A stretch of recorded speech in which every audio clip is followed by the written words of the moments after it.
Опълченците на Шипка от Иван Вазов. Нека носим и още срама по челото. Синила от бича, следи от теглото. Нека спомен лути от дни на позор да висне като облак в нашия кръгозор. Нека ни отрича историята, века. Нека е трагично името ни. Нека беласи са стара и нови батак в миналото наше фърлят своя мрак. Нека да ни сочат с присмехи обидни, щупен телкови и дирите стидни по врата ни още от хомота стар. Нека та свобода да ни бъде дар. Нека, но ние знаем, че в нашето недавно свети нещо ново, има нещо славно, що гордо разтупва нашите гърди и в нас чувства силни, големи плоди, защото там не иде навръх планината, що небето синьо крепи с рамената, издига се някой див, чутовен връх, покрит с бели кости и с кървав мъх, на безсмъртен подвиг паметник огромен.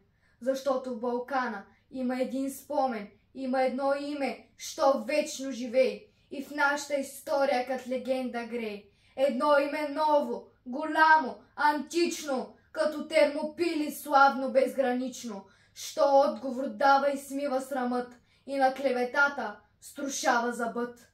О, Шипка! 3 деня младите дружини как прохода бранят, горските долини трепетно повтарят на боя ревът. Пристъпи ужасни, 12 път гъсти орди лазят по урвата дива, и тела я стелят, и кръв я залива, бури подир бури, рояк след рояк.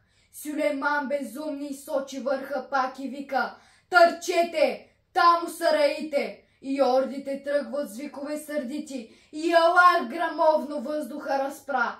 Върхът отговаря с други вик: ура! И с нов дъжд куршуми, камъня и дърве, дружините наши оплискани с кърви, пушкат и отблъскват без сигнал, без ред. Всякой гледа само да бъде напред и гърди геройски на смърт да изложи, и един враг повеч мъртъв да положи. По шкалата екнат, турците реват, насипи на литачи падат и мрат, идат като тигри, бягат като овци и пак се завръщат. Българи орловци, като лъвове тичат по страшни редут, не сещат ни жега, ни жажда, ни труд. Штурмът е отчаян, отпорът е лют. 3 дни вече се бият, но помощ не иде. От никъде взорът надежда не види и братските орли не фърчат към тях. Нищо, те ще паднат, но честно, без страх, като чъпа спартанци под сгънта на Ксеркса. Талазите идат, всички на штрекса, последният напън вече е настал. Тогава Столетов нашия генерал ревна горломно: млади опълченци, венчайте България с лаврови венци, на вашата сила царя повери прохода, войната и себе дори. При тези думи силни дружините горди очакват геройски душманските орди, бесни и шумещи.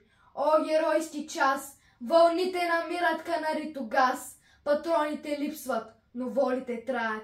Щикът се пречупва, гърдите остаят и сладката радост до крак да измрат пред цяла вселена на то славен ръд. С една смърт юнашка и с една победа България цяла сега нази гледа. Тоя връх висок е, тя ще ни съзре. Ако би бегали, да мрем по-добре.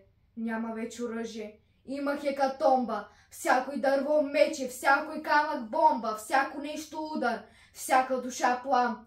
Камъне и дърве изчезнаха там. Грабвайте телата! Някой си изкряска и трупове мъртви фръкнаха завчаска, ка демони черни на черни рояк. Ка турят, стропалят, ка живи пак. И турците тръпнат, друг път не видели, в едно да се бият живи и умрели. И въздуха цепят с демонски вик, боят се обръща на смърт и на щик. Героите наши като скали твърди, желязото срещат железни си гърди и хвърлят се с песни в свирепата сеч, кад виждат харно, че умират вече. Но вълни по-нови от орди дивашки гълтат, потопяват орлака юнашки и още миг ще падне заветния хълм. Изведнъж Радецки пристигна с гръм.